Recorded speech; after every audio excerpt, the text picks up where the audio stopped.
Alors docteur, aujourd'hui de plus en plus de gens se plaignent de mal dormir et on se rend compte que derrière tout ça se cache l'apnée du sommeil. C'est quoi l'apnée du sommeil? Alors l'apnée du sommeil, effectivement, on en entend parler de plus en plus.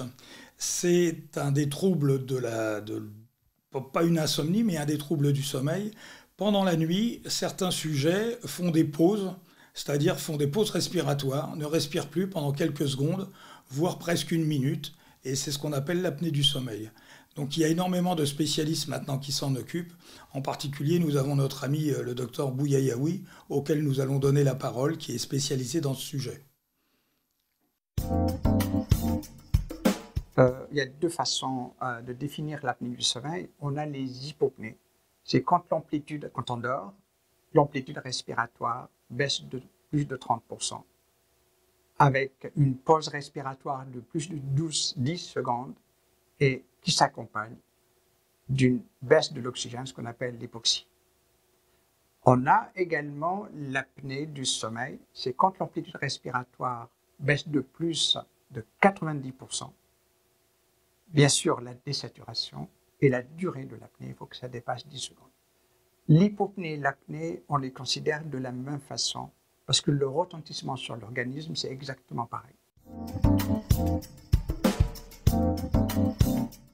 On a en général deux grands types d'apnée. Il y a un troisième, ce qu'on appelle l'apnée mixte. C'est l'apnée obstructive.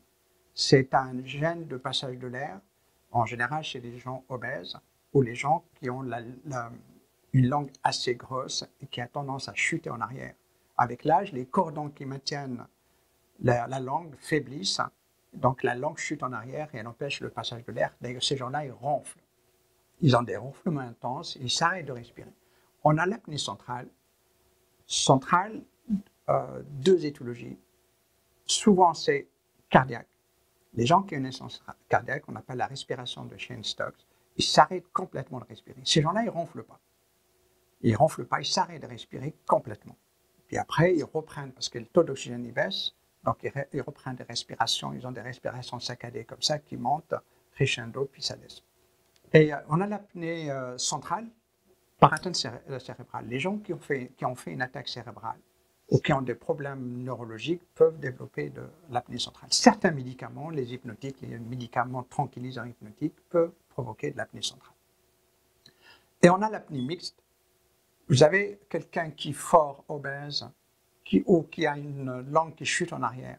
Il fait l'apnée obstructive et à côté de ça, il peut faire l'apnée centrale. Donc, on appelle l'apnée mixte.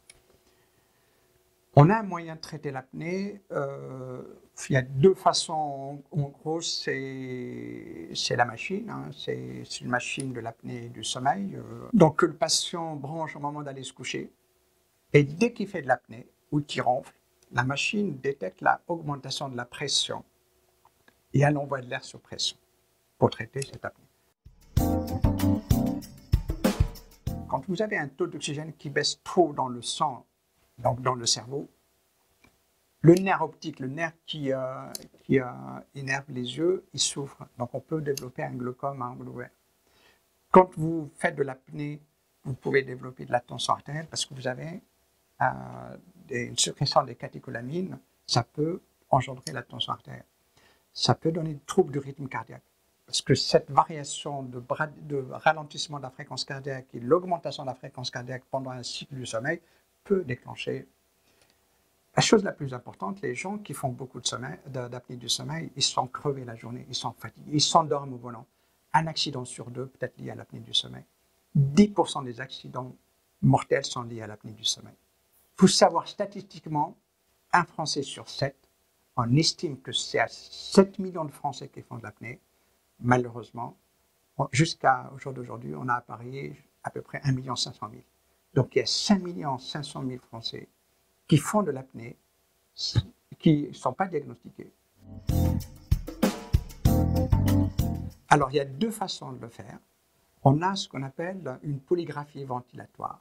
Donc on met un capteur de ronflement, on met une sangle thoracique et une sangle abdominale avec un appareil qui détecte l'apnée du sommeil. Les appareils, c'est à peu près ça, c'est un des modèles. On le pose sur l'avant-bras on a une sangle thoracique et une sangle abdominale. Quelqu'un qui fait l'apnée obstructive, il lutte, donc il y a une asynchronie entre le thorax et l'abdomen, parce qu'il lutte pour respirer. Par contre, l'apnée centrale, c'est arrêt complet de la respiration. D'accord? Il y a plusieurs types d'appareils. On a une deuxième façon de faire le diagnostic, ce qu'on appelle une polysomnographie. Polysomnographie, on enregistre le cerveau, fait en même temps un encéphalogramme. Bien sûr, on détecte les ronflements, la désaturation, le manque d'oxygène, et on détecte aussi les micro-éveils, parce qu'on a un capteur au niveau des yeux. Il faut savoir qu'un micro-éveil pendant le sommeil profond, c'est considéré comme une apnée du sommeil.